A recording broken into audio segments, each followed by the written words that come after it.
தம்பி ஆம்லெட் பண்ணியிருக்கேன், சாப்பிடுங்க. எப்படி இருக்குன்னு சொல்லுங்க அம்மாவுக்கு.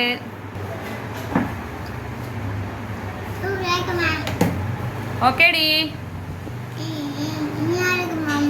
எம்மியா இருக்கா? ஓகே, தேங்க்யூடி. வணக்கம்.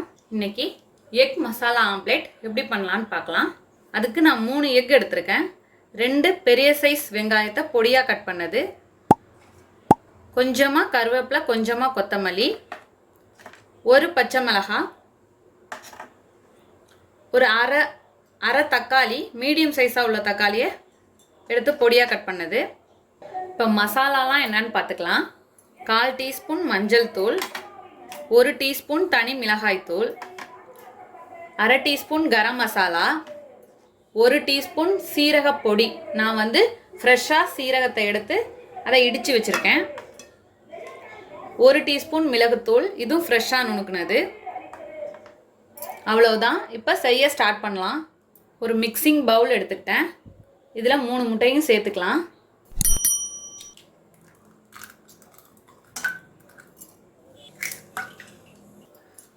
இப்போ முட்டையை சேர்த்தாச்சு. விஸ்க் வச்சு நல்லா கலந்து விட்டுக்கோங்க.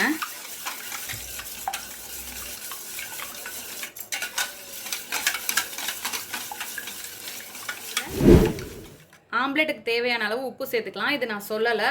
உப்பும் எண்ணெயும் தேவையான அளவு தான். இப்போ மசாலாலாம் சேர்த்துடலாம்.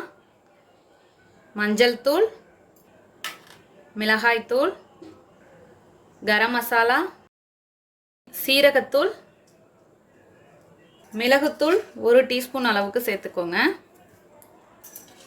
இப்போ இந்த மசாலாலாம் சேர்த்துட்டு ஃபஸ்ட்டு கிளறிக்கோங்க.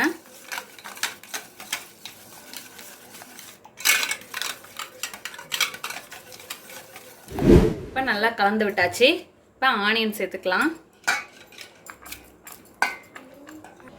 பச்சை மிளகாய், தக்காளி. தக்காளி ஆப்ஷனல் தான். சில பேர் தக்காளி சேர்த்து ஆம்லெட் பண்ணுவாங்க, சில பேர் பண்ண மாட்டாங்க. நான் இன்னைக்கு தக்காளி சேர்த்து செய்கிறேன். கொத்தமல்லி, கருவேப்பிலை. இதை நல்லா கலந்துக்கோங்க.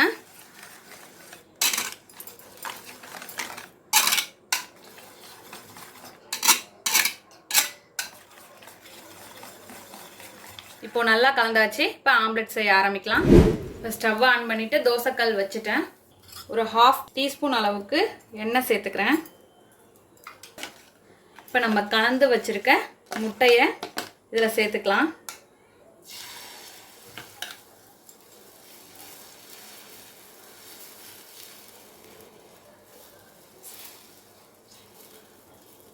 சேர்த்துட்டு இன்னும் கொஞ்சம் எண்ணெய் விட்டுக்கோங்க.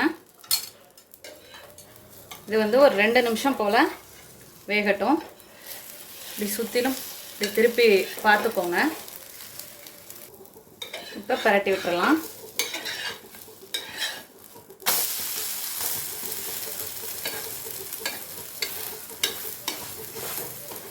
இப்போ ஓரங்கள்லாம் நல்லா அமுத்தி விட்டுக்கோங்க. இதுக்கு மேலே ஒரு 1/2 டீஸ்பூன் அளவுக்கு எண்ணெய் விட்டுக்கோங்க. அவ்வளோதான். நம்மளோட அருமையான அற்புதமான எக் மசாலா ஆம்லெட் தயாராகிடுச்சு. இதே போல் நீங்களும் உங்கள் வீட்டில் செஞ்சு பார்த்துட்டு எப்படி வந்துச்சுன்னு கமெண்ட்டில் சொல்லுங்கள். தேங்க்யூ.